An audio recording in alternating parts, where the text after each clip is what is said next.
फडणवीस साहेब जे म्हणाले fake narrative बद्दल, ते लोकसभेमध्ये त्यांच्या पक्षाचा दारुण पराभव झाल्यानंतर त्यांनी असं म्हटलं की देश धोक्यात आहे, म्हणून त्यांनी विरोधकांनी कॅम्पेन केलं.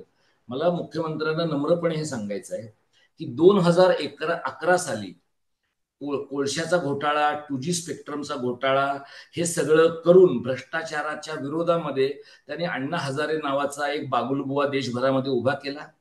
त्या बागुलबुव्याच्या जीवावर त्यांनी 14 साली काँग्रेसचं सरकार नेस्तनाबूत केलं. तेव्हापासून भ्रष्टाचार विरोधाचे शिरोमणी असलेले अण्णा जे कोमात गेले, ते आता फक्त अधनमधनं मोदींची आठवण आली की तेच उठतात. त्यामुळे फेक नॅरेटिव्ह बद्दल फडणवीस साहेबांना आणि त्यांच्या पक्षाला आणि त्यांच्या मातृसंस्थेला जेवढा अनुभव आहे, त्याच्या 1% सुद्धा अनुभव आमच्यासारख्या भाषेच्या कार्यकर्त्यांना नाही. त्यामुळे आम्ही जे करतो आहोत ते सबस्टँटिव्ह नॅरेटिव्ह आहे, ते सत्य नॅरेटिव्ह आहे. त्याला विरोध करण्यासाठी तुम्ही फेक नॅरेटिव्हची मालिका करा ना. तुम्ही माणसांची बदनामी करा, तुम्ही संस्थांची बदनामी करा, तुम्ही हे अर्बन नक्सल आहेत म्हणा, तुम्ही हे ढोंगी समाजवादी आहेत म्हणा. ही सगळी जी तुमची लेबलं आहेत ना, ती लेबलं आम्ही तुमच्या मातृसंस्थेकडनं आणि तुमच्या पक्षाकडनं आलेली प्रमाणपत्र म्हणून घेऊ. आज तुमच्याकडे पाशवी बहुमत आहे, तुम्हाला हवं ते तुम्ही करू शकाल, लोकांना धक्क्याला लावू शकाल, पण भले भले सत्तेतनं गेलेले आहेत. इंदिरा गांधींसारख्या बाई ज्यांना 71च्या निवडणुकीनंतर लोकांनी दुर्गा म्हटलं, त्यांनी चूक केली 75 मध्ये आणि आणीबाणी आणली, लोकांनी फेकून दिलं त्यांना. 2 वर्षाच्या विजनवासानंतर आणि तुरुंगात जवळपास गेल्यानंतर बाई परत आल्या आणि त्यांनी माफी मागितली. अशीच वेळ या मंडळींवर या देशात हिंदुत्वाचं नॅरेटिव्ह पसरवल्याबद्दल आणखी 25 वर्षांनी आम्ही आणायला भाग पाडू त्यांना.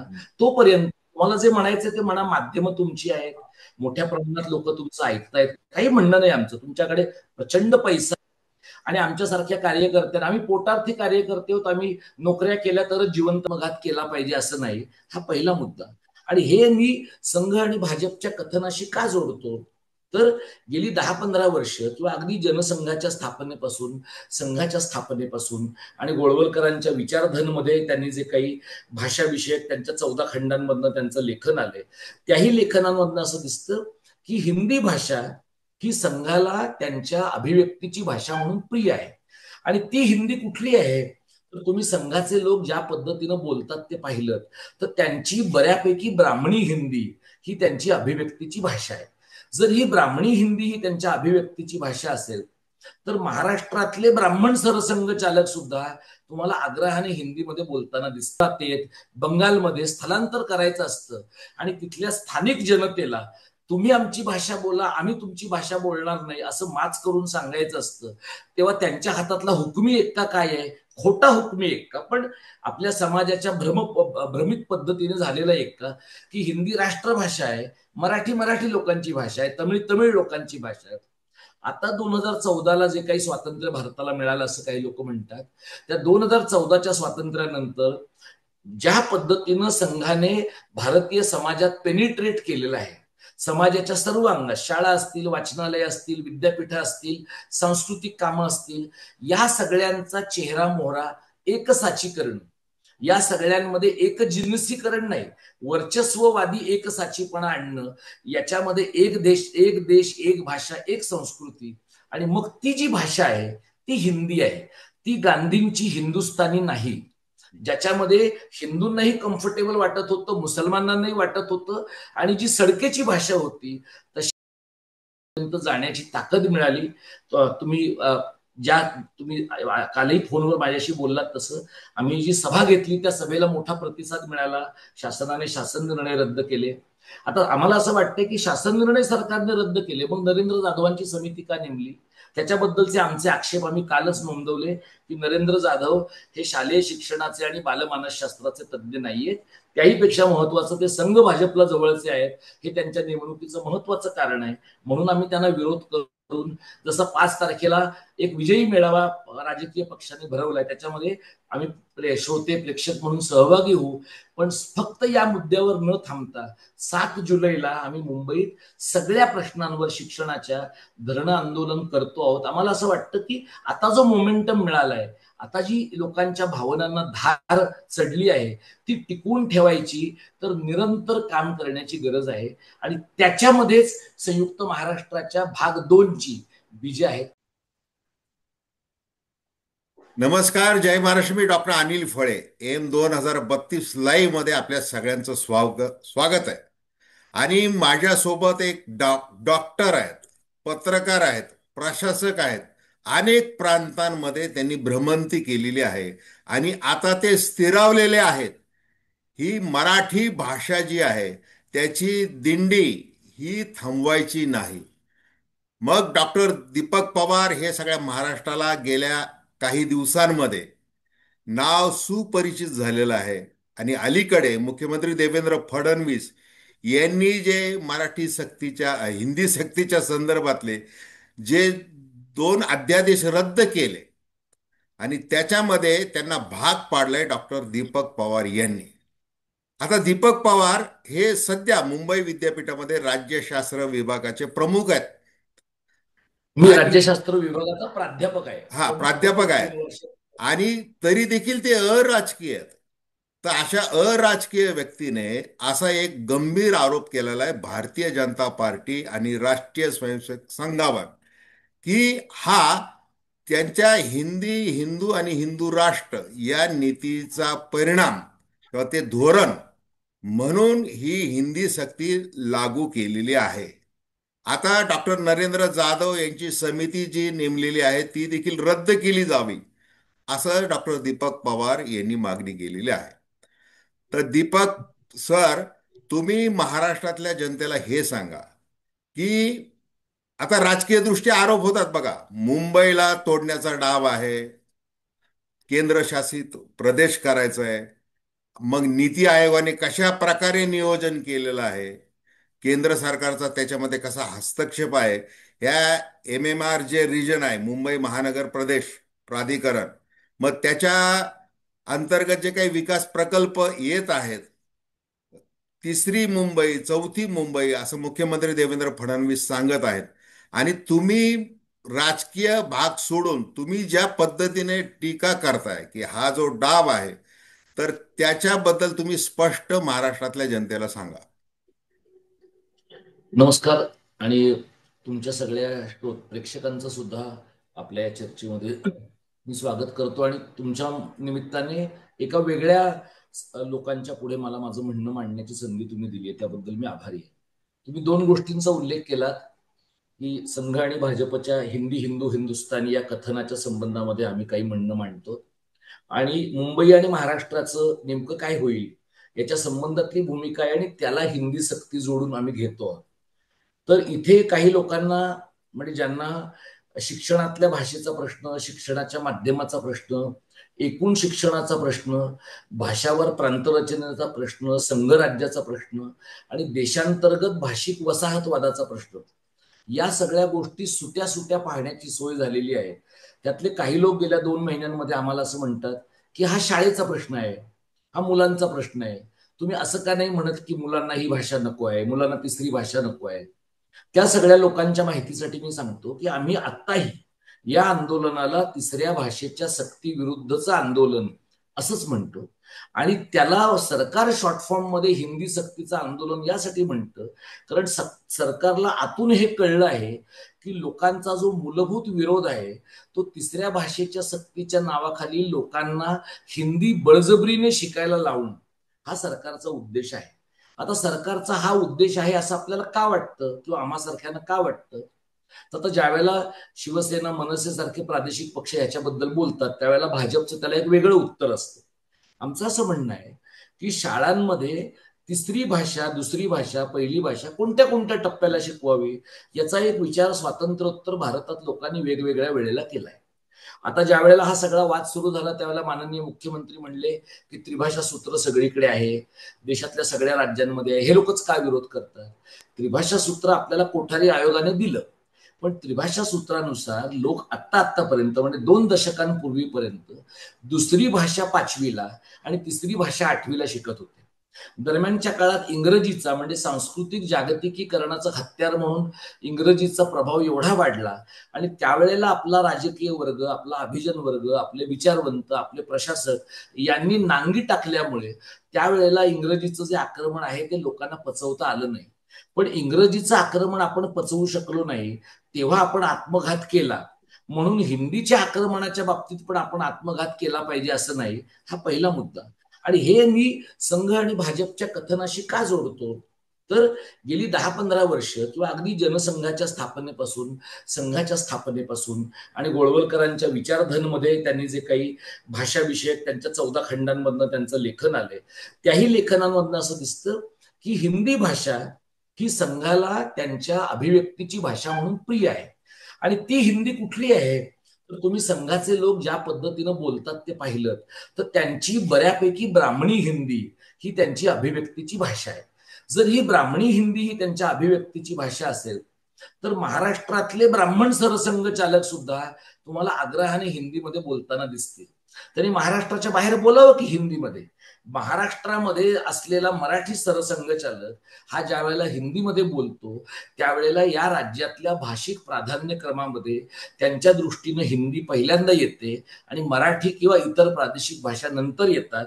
यातनं यांचा भाषिक प्राधान्यक्रम ठरतो. हा दुसरा मुद्दा. तिसरा मुद्दा असा आहे की काँग्रेसवाल्यांचं पण हे पाप आहे की दीर्घकाळ आपण हिंदी ही राष्ट्रभाषा आहे असं लोकांना सांगत राहिलेलो.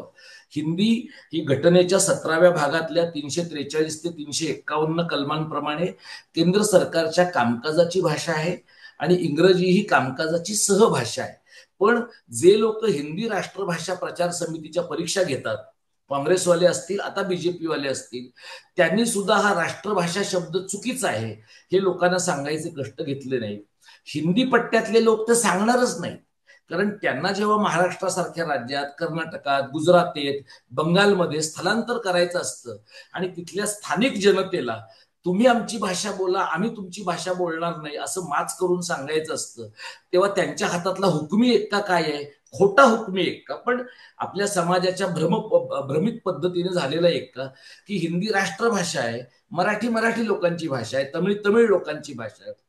आता 2014ला जे काही स्वातंत्र्य भारताला मिळालं असं काही लोक म्हणतात, त्या 2014च्या स्वातंत्र्यानंतर ज्या पद्धतीनं संघाने भारतीय समाजात पेनिट्रेट केलेलं आहे, समाजाच्या सर्व अंगात, शाळा असतील, वाचनालय असतील, विद्यापीठ असतील, सांस्कृतिक कामं असतील, या सगळ्यांचा चेहरा मोहरा एकसाचीकरण, या सगळ्यांमध्ये एक जिनसीकरण नाही, वर्चस्ववादी एकसाचीपणा आणणं, याच्यामध्ये एक देश एक भाषा एक संस्कृती. आणि मग ती जी भाषा आहे ती हिंदी आहे. ती गांधींची हिंदुस्थानी नाही, ज्याच्यामध्ये हिंदूंनाही कम्फर्टेबल वाटत होतं, मुसलमानांनाही वाटत होतं, आणि जी सडकेची भाषा होती तशी ही भाषा नाही. आणि त्यामुळे ज्या वेळेला संघ भाजप परिवाराच्या प्रेरणेने स्थापन झालेलं 5वी बहुमत असलेलं सरकार असं म्हणतं की आम्हाला हिंदीची सक्ती करायची आहे, म्हणून एक शासन निर्णय ते आणतात, लोकांचा रेटा असूनही दुसरा शासन निर्णय आणतात, आणि मग अगदीच नाकातोंडात पाणी गेल्यावर ते शासन निर्णय रद्द केल्याचं ढोंग करतात आणि लगेच दुसऱ्या क्षणाला नरेंद्र जाधवांसारख्या माणसाची समिती नेमतात. त्या माणसांना हिंदी भाषा आणून सपाटीकरण करणं गरजेचं आहे. याचं कारण दक्षिणेतल्या टापूमध्ये जाण्यासाठीचा त्यांचा सगळ्यात मोठा अडथळा महाराष्ट्र आहे. आणि हा जो महाराष्ट्र आहे, या महाराष्ट्रातली भाषिक समज, उमज, भाषिक अस्मिता, भाषिक जाणीव, महाराष्ट्रीयत्वाची ओळख, याच गोष्टी अशा आहेत की ज्या हिंदुत्वाच्या राजकारणाचा परिपोष करण्यासाठी आड येणाऱ्या आहेत. एकदा ते चेपून टाकलं की मग गायपट्ट्यामध्ये फिजिकली आणि नोशनली महाराष्ट्राचं रूपांतर करणं त्यांना सोपं जाईल आणि मग फक्त दक्षिणेवर आक्रमण करणं एवढाच त्यांच्या समोरचा अजेंडा उरेल. हे आम्ही महाराष्ट्रातल्या सगळ्या राजकीय पक्षांशी, नागरी समाजातल्या चळवळींशी गेल्या 2 महिन्यात बोललो. ह्याच्या अगोदरही मी अनेक वेळेला बोललेलो आहे. पण अनेकदा असं होतं की तुम्ही बोलता खूप काळ पण लोक ऐकतात थोडा काळ. त्यामुळे ऐकण्याचा मोमेंट आला, ऐकण्याचा क्षण आला की लोक ऐकतात. आता लोकांना कळतंय की हा फक्त एका भाषेच्या सक्तीचा प्रश्न नाही, या भाषेच्या पोटातनं येणाऱ्या देशांतर्गत भाषिक वसाहतवादाचा प्रश्न आहे आणि म्हणून आमचा त्याला टोकाचा विरोध आहे. आता सर, तुम्ही ज्या वेळेला असं म्हणताय की मुंबई केंद्रशासित करणं, तर त्यावेळेला हिंदी भाषिकांची संख्या आणि मराठीचा टक्का, आता काल जसं नारायण राणे म्हणाले की 60% मराठी होते, मग आता ते 18% आले. आणि मग तुम्ही जे काही याच्याबद्दलचं जे लोकसंख्येच्या बाबतीत जे काही अंकगणित मांडताय तुम्ही, आणि त्या आधारावर तुम्ही असं म्हणताय, जसं तुम्ही विचारधनचा एक हवाला देताय त्या संबंधी, परंतु मुंबईमधली सध्याची काय परिस्थिती होती आणि पुढे कशी असणार आहे, आणि मग हे जे तुम्ही आरोप करताय किंवा तुम्ही जी मांडणी करताय, तर त्याच्याबद्दल सांगा.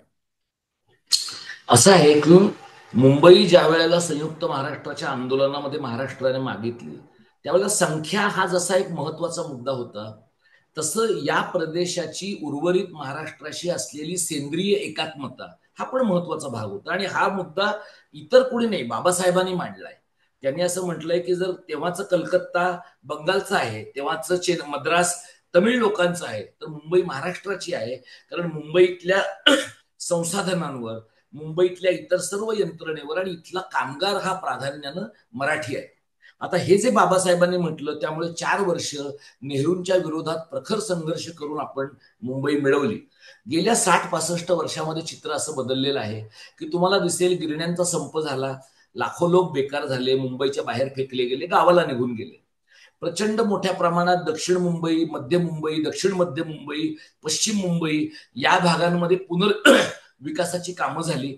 आणि या कामांच्यामुळे आधी चाळींमध्ये राहणारा, बाहेरच्या कुठल्या तरी कोब्यावर रात्रीचा आराम करणारा जो मराठी माणूस होता, त्यालाही स्वतःचं छोटेखाने का होईना स्वतंत्र घर असावं असं वाटायला लागलं.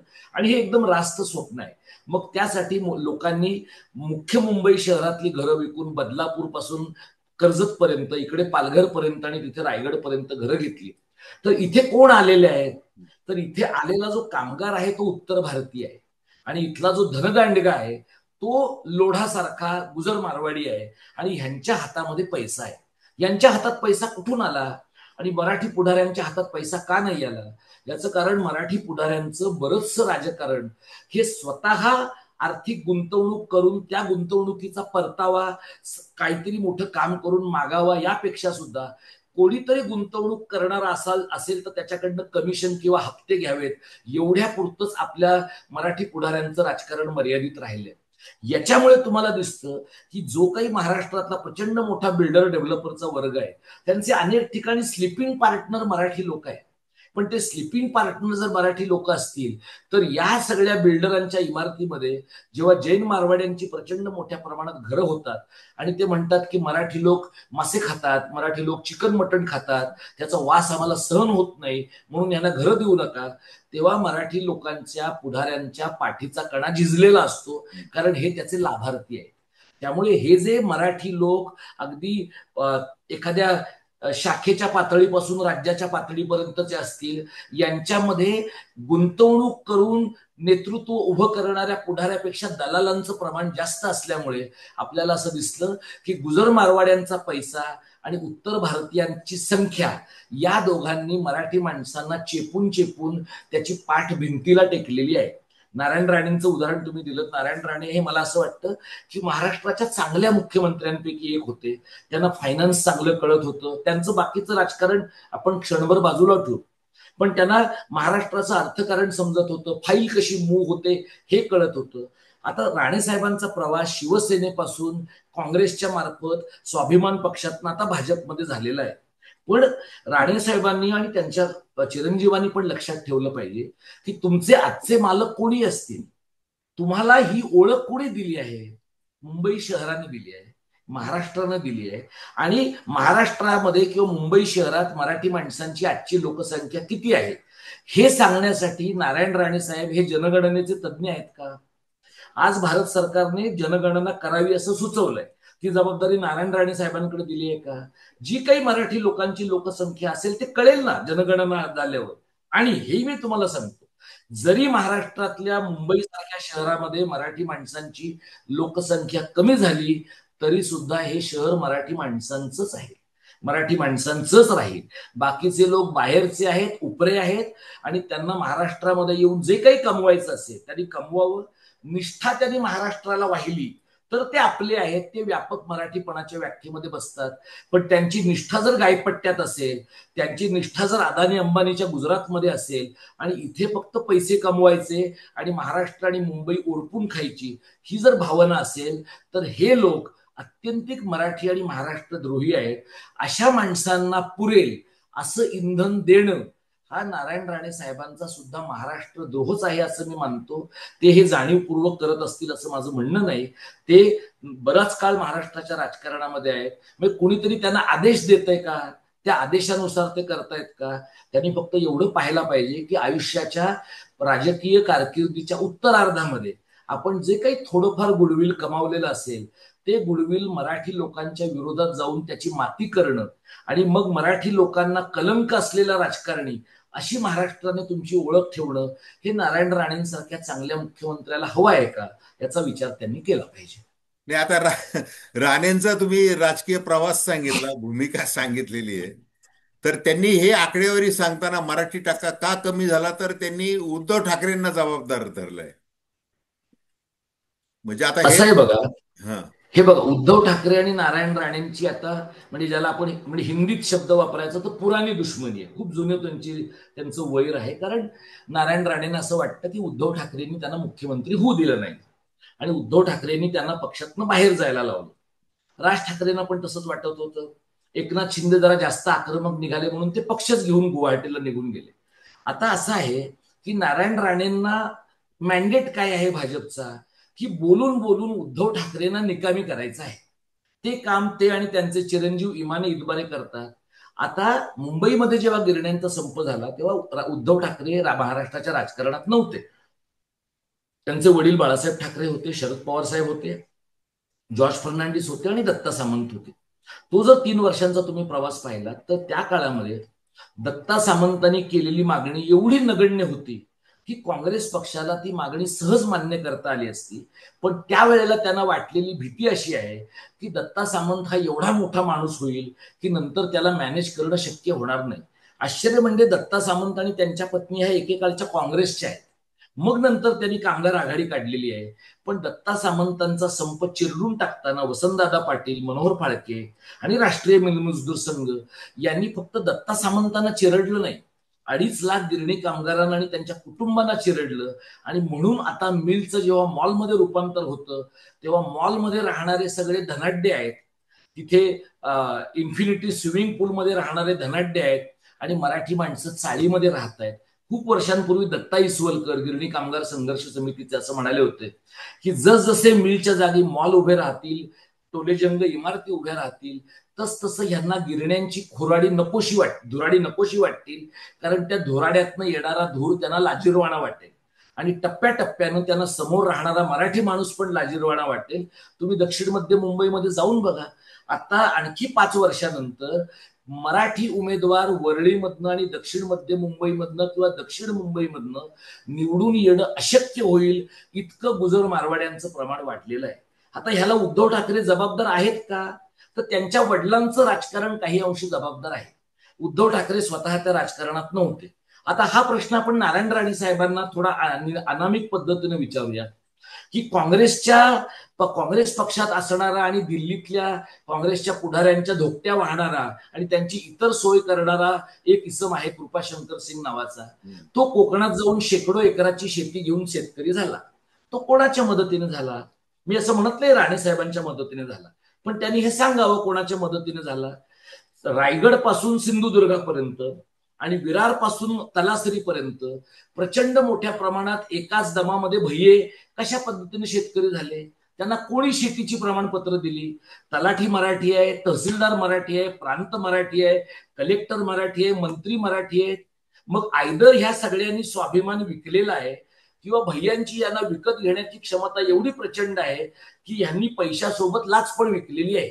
राणेसाहेब जर या सगळ्या प्रक्रियेमध्ये नसतील तर राणेसाहेबांनी सांगावं की त्यांच्या सिंधुदुर्गामध्ये, रत्नागिरीमध्ये एवढ्या मोठ्या प्रमाणात नारळी पोफळीच्या बागांचे मालक, बंगलो प्लॉटचे मालक, समुद्र किनारी असणाऱ्या बंगल्यांचे मालक आणि शेकडो एकर जमिनीचे मालक भैये आणि मारवाडी कोणाच्या आशीर्वादामुळे झाले? ते उद्धव ठाकरेंच्या किंवा इतरांच्या आशीर्वादामुळे झाले असतील, त्यांनी ते डॉक्युमेंट समाजाला दाखवावीत, लोक पाहतील. पण जर चुकून अजाणतेपणाने त्यांच्याच मदतीने झाले असतील तर त्यांनी एक परिमार्जनाचा भाग म्हणून मराठी समाजाला ते पण सांगावं. म्हणजे लोकांना हे पण कळेल की मराठी आडनावाचे आमचे पुढारी कंत्राट कोणाला देतात, मराठी आडनावाचे आमचे पुढारी पार्टनरशिप कोणाशी करतात, मराठी आडनावाचे आमचे पुढारी नेमणुका करताना, टेंडर घेताना कोणाकडनं पैसे खातात, आणि मराठी आडनावाचे आमचे पुढारी त्यांचा काळा पैसा खड्ड्यात लपवून ठेवताना गुजर मारवाड्यांची आणि भैयांची मदत का घेतात आणि त्यांना मराठी लोक विश्वासार्ह का वाटत नाही? या प्रश्नांची उत्तरं जशी देतील ते विक्रमाच्या खांद्यावरच्या वेताळासारखी या प्रश्नांची उत्तर आहेत. असा एखादा विक्रम असा एखादा वेताळ राणेसाहेबांच्या खांद्यावर बसला की राणेसाहेबांना त्याची उत्तर द्यावी लागतील. अगदी खरंय. आता कृपाशंकर तुम्ही जे नाव घेतलं, आता ते बहुतेक भाजपवासी झालेले आहेत, त्याच्यामुळे त्यांचे सगळे डाग धुवून निघाले. म्हणून ते तुरुंगात नाहीये. हा हा. बरं सर, मला तुम्ही सांगा की तुम्ही, जसं मी सुरुवातीला तुमची ओळख करून देताना असं म्हटलंय की तुम्ही राज्यशास्त्राचे प्राध्यापक आहात आणि या राज्यशास्त्र करत तुम्ही स्वतः आता जे रस्त्यावर मराठीच्या मुद्द्यावरून उतरलेला आहात, त्या अर्थाने आता ज्या वेळेला संयुक्त महाराष्ट्राचा लढा तुम्हाला या क्षणाला आठवतोय, तुम्ही ती मांडणी करताय, तर आत्ता जी परिस्थिती आहे, संयुक्त महाराष्ट्राचा लढा भाग 2 असं म्हणता येईल का? हे असं निश्चित म्हणता येईल, कारण मी तुम्हाला सांगतो, तुम्ही जसा उल्लेख केलात की मी राज्यशास्त्राचा प्राध्यापक आहे आणि भाषेच्या चळवळीमध्ये नाही, सहभागी आणि आहे. मुख्य लोकांना म्हणजे तुम्ही ओएसडी विशेष कार्यकारी अधिकारी म्हणून काम केलेलं आहे महाराष्ट्र कर्नाटक सीमेच्या मी संदर्भात. महाराष्ट्र कर्नाटक सीमा प्रश्नाचा विशेष कार्यकारी अधिकारी, विशेष कार्य अधिकारी म्हणून मुंबई विद्यापीठातनं मी शासनात उदय सामंतांकडे ओएसडी म्हणून वर्ग झालो आणि त्यानंतर माझ्या सेवा त्यांनी एकनाथ शिंदे आणि छगन भुजबळांकडे वर्ग केल्या. 26 महिने मी शासनाचा ओएसडी होतो उद्धव ठाकरे सरकारच्या काळामध्ये. त्यामुळे सीमा प्रश्नाच्या बाबतीमध्ये सरकार काय करतं, काय करत नाही, काय करायला पाहिजे याच्याबद्दलचं जे काही माझं म्हणणं आहे ते त्या वेळेला मी सरकारच्या पुढे मांडलंय. म्हणजे सिस्टीम कशी चालते, सिस्टीम मध्ये लोक एकमेकांच्या पायात पाय कसे घालू शकतात याचा थोडाफार मला अंदाज आहे. आणि आता जी एक 20 वर्ष आम्ही चळवळ चालवतो, मला सातत्यानं, आम्ही जेव्हा चळवळ चालवायचो 2002 मध्ये, तेव्हा लोक म्हणायचे तू शिवसेनेचा आहेस, कारण तेव्हा मनसे नव्हती. 2006च्या नंतर लोक म्हणायला लागले नाही तू मनसेच आहेस.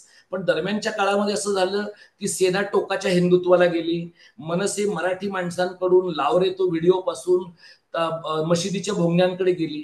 आम्ही जे भाषेच्या चळवळीतले काम करणारे मराठी कारणाचे कार्यकर्ते होतो, आमची भूमिका महाराष्ट्र धर्माची 2002 साली होती, 2025 साली पण आहे. आम्हाला हे स्पष्ट आहे की आम्ही कोणाचे वैचारिक वारसदार आहोत, तर आम्ही संयुक्त महाराष्ट्राच्या चळवळीचे वैचारिक वारसदार आहोत.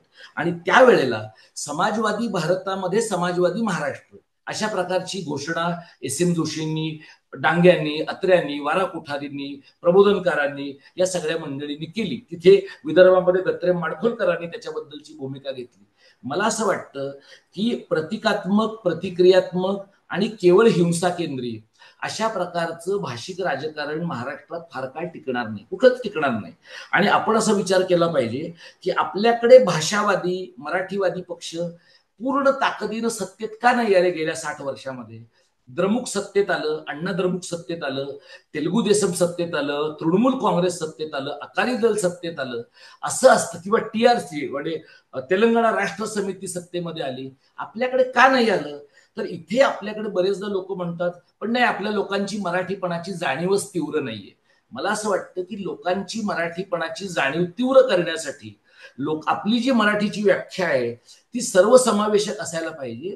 आणि तुमच्या मराठीपणाच्या व्याख्येमध्ये जसा महाराष्ट्रातला सर्व जातीचा हिंदू बसला पाहिजे, तसा महाराष्ट्रातला मराठी मुसलमान बसला पाहिजे, मराठी ख्रिश्चन बसला पाहिजे, इथल्या मातीमध्ये ज्याची मुळं आहेत तो जैन बसला पाहिजे. आणि इथे येणारा जो उत्तर भारतीय आहे पण त्याने ही भाषा आपलीशी केली आहे, इथल्या संस्कृतीला आपलं मानलंय, अशा सर्व लोकांना घेऊन एक विस्तारित मराठी पण जर उभं केलं तर आपल्याला संयुक्त महाराष्ट्राच्या लढ्यामध्ये तो लढा लढताना आपण आणि दिल्लीतली ताकद आपण आणि संघराज्याला विरोध करणारा नॅरेटिव्ह, अशा प्रकारची सदल लढाई आपल्याला लढता येईल. मला असं वाटतं की या घडीला अशा प्रकारचा मराठी कारणाचा विस्तृत, विस्तारित आणि अत्यंतिक मास बेस्ड असा चेहरा आम्ही मांडण्याचा प्रयत्न करतो आहोत. या लढ्याचा आम्हाला फायदा इतकाच झाला की त्या निमित्ताने जवळपास कोमात गेलेला मराठी समाज हल्ला. लोकांना असं लक्षात आलं की आता जर आपण बोललो नाही तर मग बोलण्यासारखं उरणार नाही, आणि त्यामुळे या सगळ्या प्रक्रियेत आम्हाला लोकांच्या पर्यंत जाण्याची ताकद मिळाली. तुम्ही ज्या तुम्ही कालही फोनवर माझ्याशी बोललात तसं आम्ही जी सभा घेतली त्या सभेला मोठा प्रतिसाद मिळाला. शासनाने शासन निर्णय रद्द केले. आता आम्हाला असं वाटतंय की शासन निर्णय सरकारने रद्द केले, मग नरेंद्र जाधवांची समिती का नेमली? त्याच्याबद्दलचे आमचे आक्षेप आम्ही कालच नोंदवले की नरेंद्र जाधव हे शालेय शिक्षणाचे आणि बालमानसशास्त्राचे तज्ज्ञ नाहीयेत. त्याहीपेक्षा महत्वाचं ते संघ भाजपला जवळचे आहेत, हे त्यांच्या नेमणुकीचं महत्वाचं कारण आहे. म्हणून आम्ही त्यांना विरोध करून, जसं 5 तारखेला एक विजयी मेळावा राजकीय पक्षाने भरवलाय, त्याच्यामध्ये आम्ही श्रोते प्रेक्षक म्हणून सहभागी होऊ. पण फक्त या मुद्द्यावर न थांबता 7 जुलैला आम्ही मुंबईत सगळ्या प्रश्नांवर शिक्षणाच्या धरणं आंदोलन करतो आहोत. आम्हाला असं वाटतं की आता जो मोमेंटम मिळालाय, आता जी लोकांच्या भावनांना धार चढली आहे, ती टिकवून ठेवायची, तर निरंतर काम करण्याची गरज आहे. आणि त्याच्यामध्येच संयुक्त महाराष्ट्राच्या भाग 2 ची बीजे आहेत असं मला वाटतं. नाही, आता हे तुम्ही आपला वेळही आता संपत आलेला आहे. माझी दर्शकांना विनंती की हे तुम्ही चॅनल सबस्क्राईब करा आणि दीपक पवार यांनी जे काही स्पष्टपणे जी मतं मांडलेली आहेत ते एकतर अराजकीय राज्यशास्त्राचे प्राध्यापक आहेत आणि सामाजिक दृष्ट्या ते मराठीचा झेंडा त्यांनी आपल्या खांद्यावर घेतलेला आहे.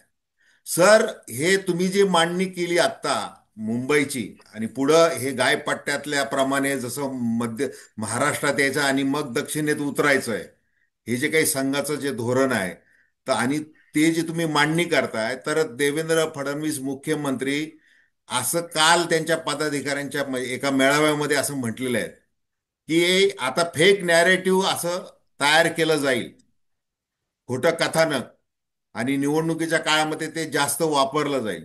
तर त्याच्याबद्दल एक सांगा. आणि दुसरं, जाता जाता मुंबई व्यतिरिक्त महाराष्ट्रातली जी ग्रामीण जनता आहे किंवा इतर जे शहर आहेत त्याच्यामध्ये मराठी अभ्यास केंद्र कशा प्रकारे पुढे हे आंदोलन रेटणार आहे? फडणवीस साहेब जे म्हणाले फेक नॅरेटिव्ह बद्दल, ते लोकसभेमध्ये त्यांच्या पक्षाचा दारुण पराभव झाल्यानंतर त्यांनी असं म्हटलं की देश धोक्यात आहे, म्हणून त्यांनी विरोधकांनी कॅम्पेन केलं. मला मुख्यमंत्र्यांना नम्रपणे हे सांगायचं आहे की 2011 साली कोळशाचा घोटाळा, 2G स्पेक्ट्रमचा घोटाळा, हे सगळं करून भ्रष्टाचाराच्या विरोधामध्ये त्यांनी अण्णा हजारे नावाचा एक बागुलबुवा देशभरामध्ये उभा केला. त्या बागुलबुव्याच्या जीवावर त्यांनी 14 साली काँग्रेसचं सरकार नेस्तनाबूत केलं. तेव्हापासून भ्रष्टाचार विरोधाचे शिरोमणी असलेले अण्णा जे कोमात गेले, ते आता फक्त अधनमधनं मोदींची आठवण आली की तेच उठतात. त्यामुळे फेक नॅरेटिव्ह बद्दल फडणवीस साहेबांना आणि त्यांच्या पक्षाला आणि त्यांच्या मातृसंस्थेला जेवढा अनुभव आहे त्याच्या 1% सुद्धा अनुभव आमच्यासारख्या भाषेच्या कार्यकर्त्यांना नाही. त्यामुळे आम्ही जे करतो आहोत ते सबस्टँटिव्ह नॅरेटिव्ह आहे, ते सत्य नॅरेटिव्ह आहे. त्याला विरोध करण्यासाठी तुम्ही फेक नॅरेटिव्हची मालिका करा ना. तुम्ही माणसांची बदनामी करा, तुम्ही संस्थांची बदनामी करा, तुम्ही हे अर्बन नक्सल आहेत म्हणा, तुम्ही हे ढोंगी समाजवादी आहेत म्हणा. ही सगळी जी तुमची लेबलं आहेत ना, ती लेबलं आम्ही तुमच्या मातृसंस्थेकडनं आणि तुमच्या पक्षाकडनं आलेली प्रमाणपत्र म्हणून घेऊ. आज तुमच्याकडे पाशवी बहुमत आहे, तुम्हाला हवं ते तुम्ही करू शकाल, लोकांना धक्क्याला लावू शकाल, पण भले भले सत्तेतनं गेलेले आहेत. इंदिरा गांधींसारख्या बाई ज्यांना 71च्या निवडणुकीनंतर लोकांनी दुर्गा म्हटलं, त्यांनी चूक केली 75 मध्ये आणि आणीबाणी आणली, लोकांनी फेकून दिलं त्यांना. 2 वर्षाच्या विजनवासानंतर आणि तुरुंगात जवळपास गेल्यानंतर बाई परत आल्या आणि त्यांनी माफी मागितली. अशीच वेळ या मंडळींवर या देशात हिंदुत्वाचं नॅरेटिव्ह पसरवल्याबद्दल आणखी 25 वर्षांनी आम्ही आणायला भाग पाडू त्यांना. तोपर्यंत तुम्हाला जे म्हणायचं ते म्हणा, माध्यमं तुमची आहेत, मोठ्या प्रमाणात लोक तुमचं ऐकतायत, काही म्हणणं नाही आमचं. तुमच्याकडे प्रचंड पैसा, आणि आमच्यासारख्या कार्यकर्त्यांना, आम्ही पोटार्थी कार्यकर्ते आहोत, आम्ही नोकऱ्या केल्या तरच जिवंत राहू आणि बाकीची सामाजिक कामं केली तरच सगळं चालेल अशी परिस्थिती आहे. पण तुम्ही फेक नॅरेटिव्ह, आम्ही कुणाला बधणार नाही, आम्ही हे करणार नाही, अशा प्रकारची धाकदपटशाची भाषा वापरू नका. याचं साधं कारण असं आहे, आपण लोकशाहीत आहोत. तुमची किती इच्छा असेल की इथं लोकशाही नसावी, तरी आपण लोकशाहीत आहोत. आणि लोकशाही, संविधान, बाबासाहेब आंबेडकर यांची नावं घेणं, त्यांना प्रातस्मरणीय करणं हे तुम्हाला लोकलज्जेस्तव का होणं भाग आहे. त्यामुळे आम्ही तुमच्याशी लोकशाही आणि घटनात्मक मार्गाने लढत राहू. आणि तुम्ही म्हणलात त्याचा दुसरा भाग म्हणजे आम्हाला असं दिसतंय की मुंबईमध्ये, महाराष्ट्राच्या इतर भागांमध्ये कमालीची जागृती या प्रश्नाच्या बाबतीत झाली आहे. आणि त्यामुळे ही जी शालेय शिक्षण अभ्यास आणि कृती समिती आहे, जी शिक्षणासाठी काम करणारी आहे, आणि मराठी अभ्यास केंद्र हे मराठी भाषा, समाज आणि संस्कृतीचं राजकारण, अर्थकारण म्हणून विकसित होणारी संस्था आहे. आम्ही महाराष्ट्राच्या कानाकोपऱ्यात येणार आहोत एकदा ह्या आंदोलनाचा टप्पा मार्गी लागला की. आणि आम्हाला अनिल सर तुमची मदत लागेल महाराष्ट्रामध्ये. मी नक्कीच. संभाजीनगर असेल तेव्हा आम्ही तुमची मदत घेऊ. आम्ही महाराष्ट्रात जाऊ आणि ज्या पद्धतीने गांधींनी रचनात्मक कार्याने राज्य व्यवस्थेच्या बद्दलचा असंतोष व्यवस्थेमध्ये निर्माण केला, आणि तो असंतोष इतका विधायक असंतोष होता की शेवटी एका टप्प्याला गांधींनी चले जाव म्हणल्यानंतर आपण स्वातंत्र्यापर्यंत पोहोचलो. आम्ही कुणीही गांधी आणि टिळकांसारखे, आंबेडकरांचे इतके मोठे नाही, सामान्य कार्यकर्ते आहोत आम्ही. पण आम्ही या सरकारला तुमची हिंदी सक्ती घेऊन तुम्ही दूर व्हा, तुमची तिसऱ्या भाषेची सक्ती घेऊन दूर व्हा, तुमचं हिंदी हिंदू हिंदुस्थानचं कथन आम्ही झिडकारतो आहोत, हे शक्य तितक्या नम्रतेने आम्ही सांगू. आणि त्यासाठी लागणारी सर्व सामाजिक, सांस्कृतिक, राजकीय आयुध समाजाच्या सहभागाने वापरू, याच्याबद्दल आपण निश्चिंत राहावं असं मी माननीय फडणवीस साहेबांना विनम्रपणे सुचवतो. नाही, अगदी दर्शकांना मी सांगतोय बघा, दीपक पवार हे जे आपल्याशी आता त्यांनी जो संवाद साधलेला आहे, म्हणजे इयत्ता 12वी मध्ये होते त्यावेळेस पासून ते मराठी भाषा वगैरे या सगळ्या अभ्यासामध्ये, आंदोलनामध्ये सहभागी झालेले आहेत. आणि केवळ मी न करता त्यांनी एक मोठं सामाजिक कार्यकर्त्यांचं संघटन उभं केलेलं आहे. आता जे त्यांनी असं त्यांनी अतिशय तटस्थपणे मराठी नेते काय करतात आहे, महाराष्ट्रातले नेते काय करतात आहे, कुणी काय चुका केलेला आहे याचं ते परखडपणे ते त्याच्यावर बोलतात, भाष्य करतात. ते असं कुणाचाही मुला हिजा बाळगत नाहीत. ते लक्षात घेऊन त्यांनी जो आत्ता मुद्दा उचललेला आहे, आणि तो मुद्दा आहे की मराठी भाषेचं संवर्धन झालं पाहिजे, ती टिकली पाहिजे, मातृभाषा ती टिकली पाहिजे. आणि दाक्षिणात्य जी राज्य आहेत त्यांनी केंद्राचा कुठलाही हुकूम वगैरे असं काही न मानता जो तीव्र लढा केलेला आहे, तसा मराठीच्या अभिमानाविषयीचा लढा राजकीय दृष्ट्या उभा राहायला पाहिजे. म्हणून ते सगळ्यांना भेटत असतात आवर्जून. आणि त्याच्याबद्दलच्या जाणीवा जागृती करण्यासाठी ते भेटत असतात सगळ्यांना. आणि तितक्याच प्रकारे कोण कुठं चुकतं याची चिकित्सा देखील करत असतात.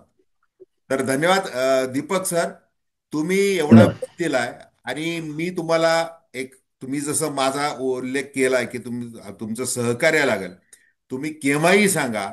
कारण मुंबई सोडून इतर महाराष्ट्रामधली जी परिस्थिती आहे, ती सगळेच जण काय की स्थानिक स्तरावर आहे ना, लागे बांधे असतात वगैरे, बरेचसे अडथळे भरपूर असतात ते. पण त्या दृष्टीने आता मराठी शाळांची अवस्था ग्रामीण भागामधल्या, आता ते जिल्हा परिषदेच्या शाळांचं काय कार्पोरेटायझेशन करायचंय, खाजगीकरण करायचंय, या बऱ्याच गोष्टी ह्या अशा म्हणजे शिक्षण क्षेत्रामध्ये चालू आहेत. त्या परिस्थितीमध्ये मराठीचं महत्व हे ग्रामीण म्हणजे माय बोली, आणि दर कोसावर मराठी बदलते म्हणतात. आणि ती परिस्थिती लक्षात घेता मराठीला नुसता अभिजात भाषेचा दर्जा दिला म्हणून श्रेय घेण्यापेक्षा मराठी शाळांमध्ये ती टिकली पाहिजे, मराठी शाळा बंद व्हायला नकोत, यासाठी मोठा एक सामाजिक लढा उभा राहण्याची गरज आहे. आणि आपण त्याच्यामध्ये पुढाकार घ्या अशी विनंती आहे. आता हे जे काही शासनाच्या वेगवेगळ्या समिती आहेत, आता बघा ती राज्य मराठी विकास संस्था, एकेकाळ मी पण त्याचा सदस्य होतो, ज्या वेळेला माधव गडकरी, नादो महानोर वगैरे, ती एक समिती होती. 2 वर्ष मी देखील त्याच्यामध्ये काम केलेलं आहे. परंतु काय होतं की आता जसं भाषा सल्लागार समिती, लक्ष्मीकांत देशमुख ते जे आहेत, त्यांना देखील शासनाने काही न विचारता ही हिंदी सक्ती लादलेली आहे. म्हणजे हे असं केलं जात आहे. आणि तुमच्यासारखा एक लढवय्या, एक मराठी भाषेचा वारकरी हा जर रस्त्यावर येतोय, तर निश्चित तुम्हाला महाराष्ट्रातली जनता तुमच्या पाठीशी उभी राहील. तर धन्यवाद. धन्यवाद. धन्यवाद. धन्यवाद.